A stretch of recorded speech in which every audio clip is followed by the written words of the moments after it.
গুরুর চরণে প্রণাম জানিয়ে শুরু করছি আজকের ভাগবত কথা।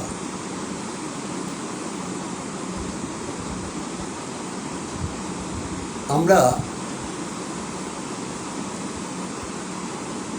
প্রত্যেকেই আমিত্ব ভাব নিয়ে চলি। সবসময় আমি এটা করেছি, আমি ওটা করেছি,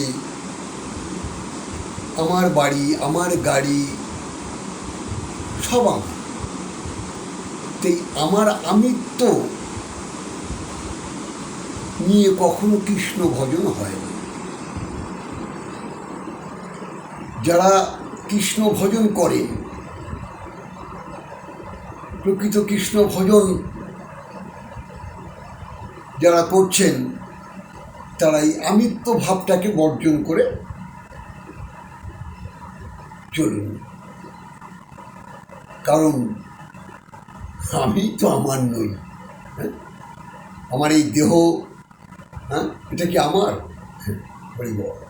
না, এই দেহ আমার নয়। জন্ম যখন হয়েছে, মৃত্যু অনিবার্য।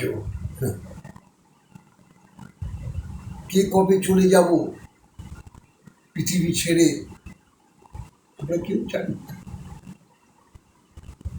মৃত্যু আমাদের কখন গ্রাস করে নেবে, কখন কেড়ে নেবে, কেউ বলতে পারি না। তাই আমিত্ব ভাব নিয়ে কখনো কৃষ্ণ ভজন হয় না। আমরা সবসময় এটা বলবার চেষ্টা করব যে আমার গোপাল করেছে, আমার গোবিন্দ, সবই আমার গোপাল গোবিন্দের, যা কিছু আমার গোপাল গোবিন্দের।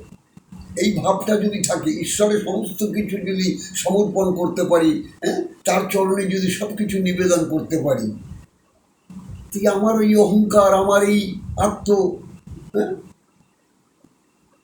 অহংকার, এই আত্ম অহংকার নিয়ে কখনো কৃষ্ণ ভজন হয় না গো।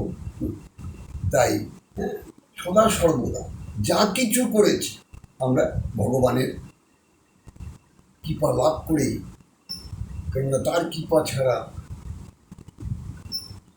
সংসারে কখনোই আমরা নিজেকে প্রতিষ্ঠিত করতে পারি না। কারণ যারা ভগবানের প্রতি যাদের বিশ্বাস রয়েছে, আর যাদের বিশ্বাস নেই, তাদের কথা আলাদা। যারা ভগবানকে মানেন না, তাদের কথা আলাদা। তাই বলেছে না, অশ্রদ্ধ ধানা পুরুষা ধর্মশাস্ত্র পরন্তপ অপ্রাপ্য মান নির্বতন্তে মৃত্যু সংসার বর্তনী।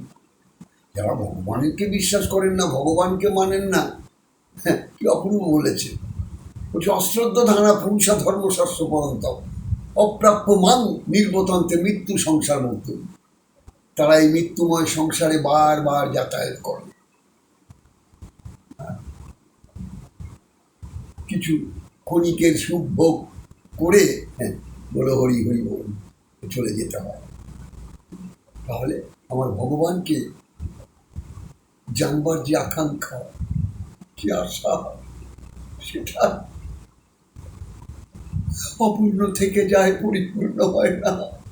তাই সদা সর্বদা কৃষ্ণ নাম করুন। নাম করলেই আপনি দেখবেন আপনার চিত্তটা একেবারে প্রফুল্ল হয়ে যাবে। কিছু মানুষের জন্য করবার চেষ্টা করুন। সত্য মানুষের জন্য কিছু যদি আপনি করতে পারেন, শুধু মানুষ নয়, কি আপনাকে করবে আর কে না করবে সেটা না ভেবে আপনি নিঃস্বার্থে যদি কিছু করতে পারেন, কারোর জন্য কিছু করতে পারেন, দেখবেন মনকে জিজ্ঞেস করবেন যে আমি কিছু হয়তো আমি না, আমার প্রভু আমাকে দিয়ে কিছু করিয়েছে। জয় রাধে, জয় নিতাই। আপনারা ভালো থাকুন আর এইভাবে কৃষ্ণ নাম দিবানিশি শ্রবণ করুন। জয় রাধে।